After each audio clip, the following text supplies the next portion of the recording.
तो अपने बंदे की बारगेनिंग पोजीशन स्ट्रांग कर रहे होते, जैसे नवाज शरीफ साहब और शहबाज शरीफ साहब करते। नवाज शरीफ साहब वो बड़ी सख्त तकरीरें करते थे, मरियम साहब करते थे, और शहबाज शरीफ साहब जो हैं तो वो पहुंच जाते थे रात को अर्जी पे, उस अर्जी लेके जना बाजवा साहब के पास या पीछे जना कियानी साहब के पास, वो जी पा जी हमें गुस्सा करके सन वो छटो जी तुम मेरे गल करो। ये इस तरह का कोई तरीका वारदात तो इस्तेमाल नहीं हो रहा पाकिस्तानी पॉलिटिक्स में, तो बड़ा पुराना है गुड कप बैड कप, कि खुद जरा थोड़ा दबा के रखें और साथ में बंदा भी नॉमिनेट कर दें कि अचकज़ई साहब के साथ बातचीत करें।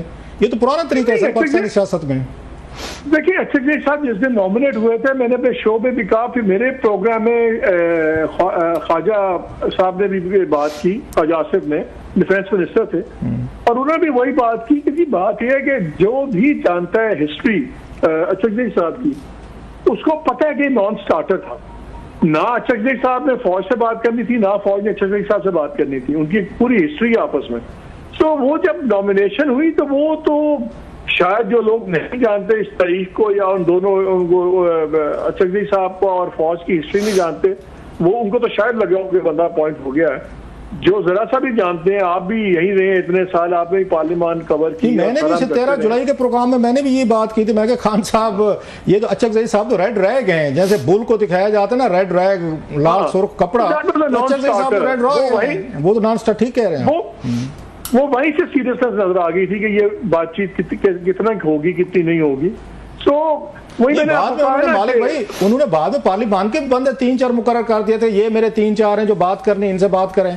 तो खान साहब ने पॉलिटिकल बंदे भी बाद में अपॉइंट किए थे। खान साहब ने तो पूरी कोशिश की थी, बल्कि उन्होंने 24 और 48 घंटे दिए थे। मैंने अपने प्रोग्राम में उस दिन कहा मैं कि खान साहब ने ये पेशकश कर तो दिए बातचीत के, लेकिन इनके खामोश रहने का जो टाइम जो मैं ड्यूरेशन है ना वो 24 घंटे कम अज़ कम है, 48 घंटे ज़्यादा से ज़्यादा। इसके बाद खान साहब वेट नहीं कर सकते कि चलें किसी को हफ्ता 2 हफ्ता महीना दे दें कि एक पेशकश की, अगले सोच समझ के लें, वो फौरी तौर पर फायर वर्क पे आ जाते हैं सर, मतलब 2 दिन भी इंतजार नहीं करते वो। नहीं, आप सरकार को छोड़ दें, फौज को छोड़ दें, जिनके साथ जेन्युइनली बातचीत हो रही थी JUI के साथ, आपको याद नहीं मौलाना फजल रहमान ने एक से ज्यादा मौके पे ये बात की कि हमें नहीं पता हम किससे बात करें, कोई आता कुछ बात करता है, कोई आता कुछ बात करता है। तो वो तो जहां अपने एलाइज के साथ भी ये क्लैरिटी नहीं रखते, तो दुश्मन के साथ तो बड़ी दूर की बात है। लेकिन जो आप पहले बात कर रहे थे ना कि वो ताबड़तोड़ हमले करते हैं, देखिए खान साहब की एक आदत है, एक नेचर है, एक स्टाइल है। वो हमेशा चाहते ही हैं कि बातचीत हो, लेकिन वो अपना बाबा हमारा जो है ना बेहतर पोजीशन में हो। तो वो उनका होता ही है कि यार तो पोजीशन ऑफ स्ट्रेंथ में बात करूं, कि मैं इक्वालिटी की बेसिस पे बात करूं। अब इक्वालिटी तो इस वक्त नहीं होती जब आप अंदर हो और पावर किसी और के हाथ में हो, लेकिन खास साहब का एक अपना स्टाइल है। सो अभी तक उसका रिजल्ट तो नहीं निकला, लेकिन आप तबीयत या स्टाइल किसी का बदल नहीं सकते इस तरह, बस एक खास स्टाइल होता है एक अपना।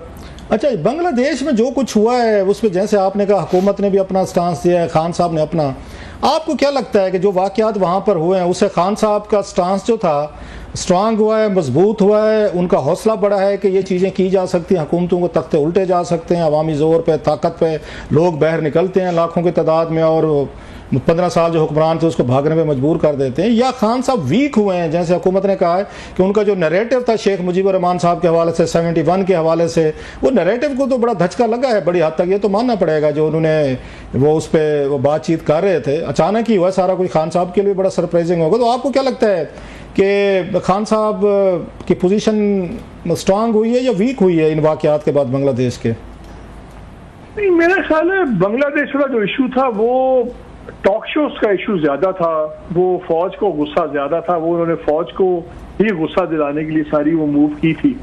आम आदमी का या ग्राउंड रियलिटी में से फर्क नहीं पड़ता। देखिए मसला क्या है पीटीआई का ऑर्गेनाइजेशनल स्ट्रक्चर कभी भी ठीक नहीं था, मजबूत नहीं था। जब हालात अच्छे भी थे और सब कुछ ठीक था, फिर गवर्नमेंट गिर गई, फिर 9 मई आ गई। 9 मई के बाद जो रासा स्ट्रक्चर था वो उस तमाम रगड़े ने और जो उन पर सख्ती हुई उसमें भी टूट गया, तितर बितर हो गई पार्टी।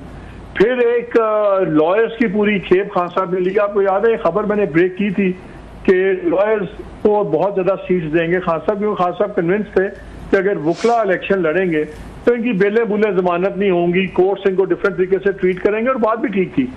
अब एक टोटल क्रॉप आ गई है जो इस वक्त पार्टी की फ्रंट लाइन आप समझ लें, लेकिन जिनका सियासी बैकग्राउंड नहीं है। अदालतों में तो ठीक है वो जाके करें। अब गौहर साहब का क्या क्या बैकग्राउंड है, या पंजोता जो दोनों हैं उनका क्या बैकग्राउंड है, जो बाकी आप लोग देख लें इनका कोई पॉलिटिकल बैकग्राउंड, इनके कॉन्टेक्स्ट कोई नहीं है। इनमें से कौन जाके जरदारी से बात कर सकता है या नवासी से बात कर सकता है? इनमें से कौन कर सकता है? इनमें से कोई, किसी का फोन भी कोई नहीं उठाएगा। इनमें से कौन आके फौज से बात कर सकता है?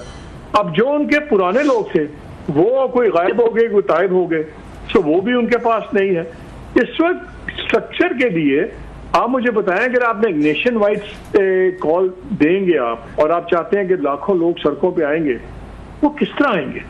जो लोगों का हाल हुआ है इस, जो मारपीट हुई है वो तो अलहदा, जो रगड़ा लगा है वो तो अलहदा, वैसे भी फाइनेंशियल हालात ये वो। आज एक बच्चा है जो लेट से फूड पांडा का डिलीवरी बॉय है, वो 8 फरवरी को वोट तो डाला या वो एक आधे छोटे मोटे लिबर्टी चौक में भी चला जाएगा। क्या वो अफोर्ड करता है कि एजुटेशन में जाना 4 महीने अंदर हो जाए, कोई पूछने वाला ना हो, उसका घर कौन चलाएगा?